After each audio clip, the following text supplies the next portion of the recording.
Vamos a resolver el mismo problema de antes utilizando lo que se conoce como una tabla de contingencia, ¿vale? Entonces, lo que quiero que os deis cuenta, lo primero es que es exactamente el mismo problema que hemos resuelto en el vídeo anterior. Es exactamente el mismo problema, ¿vale? Simplemente lo que estamos haciendo es otra manera de organizar la información. Vamos a poder hacer lo mismo, simplemente lo vamos a organizar de una manera distinta, ¿vale?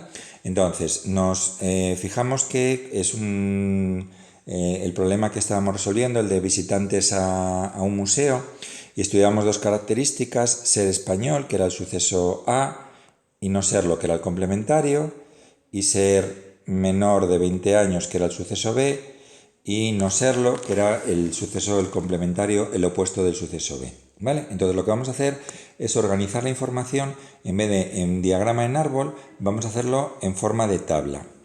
La tabla sabéis que es una serie de filas y columnas, y lo que vamos a hacer es poner tres columnas o las que necesitemos, ¿vale?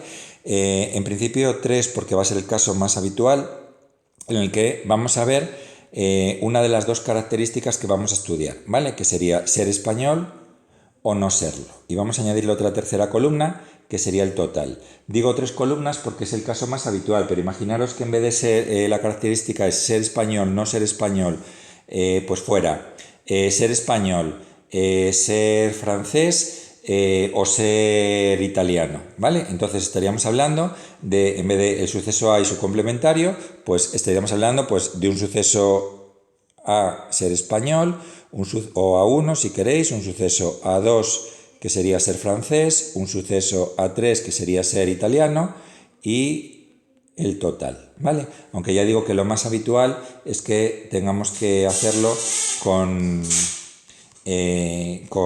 solamente un suceso y su opuesto, su complementario, ¿vale?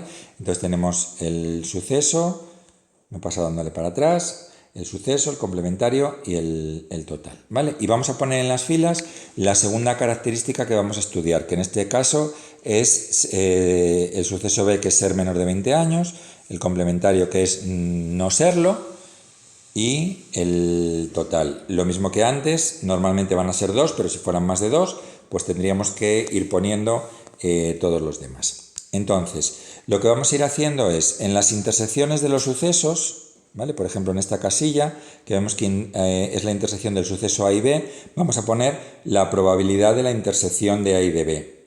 En esta casilla de aquí, que es la intersección del suceso B y el complementario de A, en el orden que queráis, ¿vale? Sería la probabilidad de esa intersección.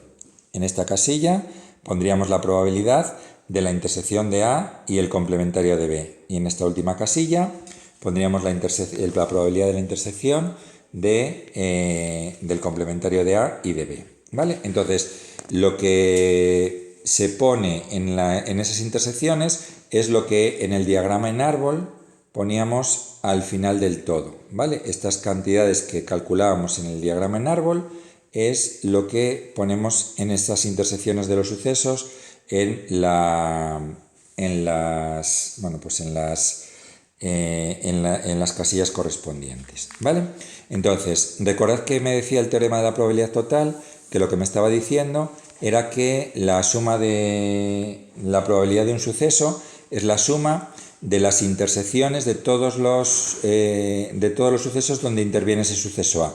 Es decir, la probabilidad del suceso A es la probabilidad de la intersección de A y de B y la probabilidad de la intersección de A y el complementario de B, ¿vale? Es decir, lo que me está diciendo es que el teorema de la probabilidad total es que en esta casilla del total de A lo que tenemos que hacer es sumar las dos casillas que forman la columna, ¿vale? Y lo mismo con la del complementario de A, ¿vale? Esta casilla, si sumo las dos probabilidades anteriores, las dos columnas, lo que me está dando es la probabilidad del complementario de A. Lo mismo si nos fijamos en las filas, ¿vale? El teorema de la probabilidad total lo que me está diciendo es que si sumo las probabilidades que tengo en esta fila, lo que me está dando es la probabilidad total del suceso B. Y si sumo las probabilidades de los sucesos que tengo en la fila, lo que me está dando es la probabilidad del complementario de B. Y la suma tanto de las probabilidades de un suceso como de su complementario, tanto si lo hacemos sumando las dos filas como sumando las dos columnas, me tienen que dar siempre un 1, un 100% de probabilidad, ¿vale? El teorema de Bayes ya vemos que no me dice nada que no sepamos, es que si quiero calcular alguna probabilidad condicionada, pues aplico las fórmulas, la fórmula de la probabilidad condicionada, ¿vale? Entonces, básicamente, resolver un problema por tabla de contingencia es ir cubriendo esta tabla, ¿vale? Como una especie de crucigrama para ir viendo qué es lo que tenemos que ir, ir haciendo, ¿vale? Entonces, vamos a intentar resolver nuestro problema utilizando la tabla de contingencia que ya tenéis aquí cubierta, pero que os voy a volver a hacer aquí para que veáis un poco cuál es el proceso por el que la vamos cubriendo, ¿vale? Entonces, aquí era el suceso ser español, el suceso no ser español, el suceso tener menos de 20 años, el suceso no tener menos de 20 años y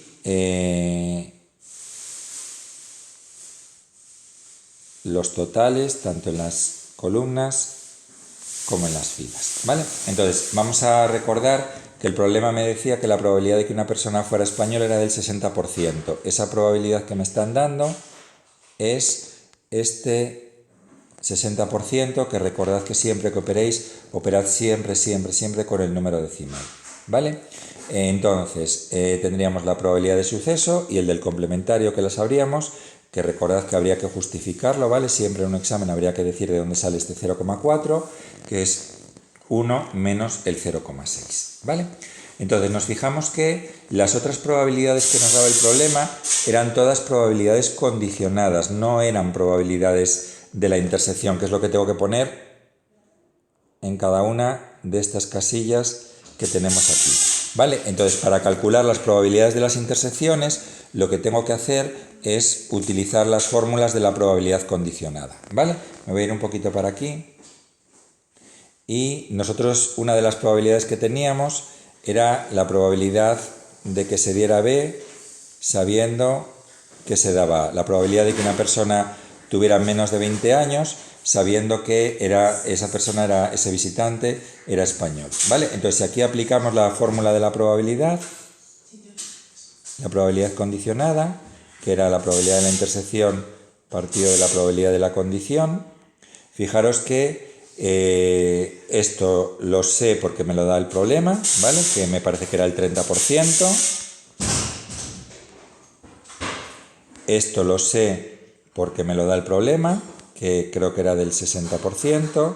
Luego, si despejáis de aquí, podéis calcular la probabilidad de la intersección de A y B, es decir, lo que va a ir aquí, la probabilidad de la intersección de A y B, como este 0,6 que está dividiendo lo pasáis al otro lado multiplicando, 0,3 por 0,6, que es 0,18, ¿vale? Es decir, que podéis calcular esta probabilidad de la intersección a partir de la fórmula de la probabilidad condicionada, ¿vale? Como tenéis todas las probabilidades condicionadas, ¿vale? La de B respecto de A, la de B respecto del complementario, ¿vale? Pues podemos hacer lo mismo, ¿vale? Repetís las operaciones. Ya sabemos que nos va a dar 0,08, ¿vale? A partir de la fórmula de la probabilidad de B condicionado a A. Como sabemos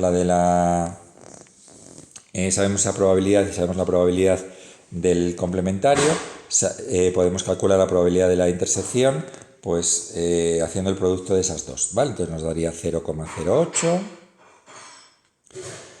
Y lo mismo con las del complementario de B, ¿vale? Ya no lo escribo, ya no lo detallo, lo miráis en el ejemplo, pero sería hacer lo mismo que hemos hecho antes, ¿vale? Aquí teníamos que multiplicar las otras probabilidades, que aunque las tenemos, las podríamos completar de otra forma distinta que también vamos a ver, ¿vale? Pero todas las probabilidades condicionadas las tenemos, luego estas casillas también las tenemos, ¿vale? Pero vamos a ver un poquito cómo podríamos completar la casilla si no tuviéramos las otras probabilidades condicionadas, ¿vale? Entonces, sabemos que por el teorema de la probabilidad total, la probabilidad de A, que es este 0,6, es la probabilidad de los dos elementos que tenemos en la columna. Entonces, si la total es 0,6, una es 0,18, la otra es lo que le falte a 0,18 para ser 0,6, es decir, la resta, ¿vale? Por eso os puse aquí como resta de 0,6 por 0,18 y completamos que esta probabilidad es del 42% de 0,42. Aunque digo que lo podríamos haber calculado perfectamente porque tenemos también la probabilidad de que no se dé B condicionada a que se ha dado A, ¿vale? Lo mismo podríamos completar en la siguiente columna.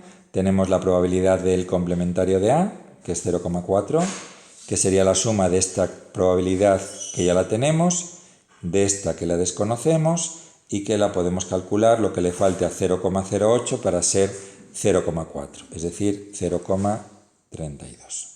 ¿Vale? Y podríamos completar las filas. La probabilidad de B, que sería lo que iría aquí en esta casilla, sería, por el teorema de la probabilidad total, la suma de las probabilidades que hay en su fila. 0,18 más 0,08, que sería 0,26. Y la probabilidad del complementario de B, que sería lo que iría en esa casilla de ahí, que sería la suma de las probabilidades de los elementos que hay en la fila. 0,42 más 0,32, que nos da 0,74. Y veis que tanto si sumáis la de B con la de su complementario, como la de A como con su complementario, esto nos daría siempre 1. ¿Vale? Y a partir de ahí podríais contestar a lo que me preguntaran, que en este caso era la probabilidad de B. Era la probabilidad de B. Bueno.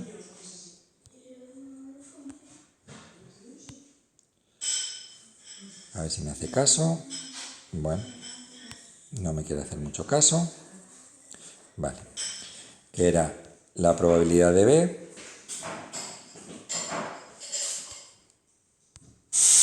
¿Vale? Que ya la hemos calculado porque era esta casilla aquí, precisamente amarilla que tenemos aquí, ¿vale? El 26%. Y para calcular la otra probabilidad condicionada, pues lo mismo que antes, ¿vale? Aplicamos la fórmula de la probabilidad condicionada, que nos daría la probabilidad de la intersección de A y B, que sería la probabilidad esa que tenemos ahí, 0,18, entre la probabilidad de B, que sería esa que tenemos ahí, de 0,26. Si hacemos esa probabilidad, pues nos quedarían, lógicamente, los mismos resultados. ¿Vale? Entonces quiero que veáis que es lo mismo hacer un problema mediante diagrama en árbol que por tabla de contingencia, ¿vale? Es exactamente lo mismo. Uno tiene sus pros y sus contras. El que más se adapte a lo que vosotros y vosotras entendáis como más sencillo, nos vale perfectamente, ¿vale? Podéis resolverlo por cualquiera de las dos formas, aunque ya digo que suele ser un poquito más habitual recurrir al diagrama en árbol que a la tabla de contingencia, pero perfectamente válido tanto uno como el otro.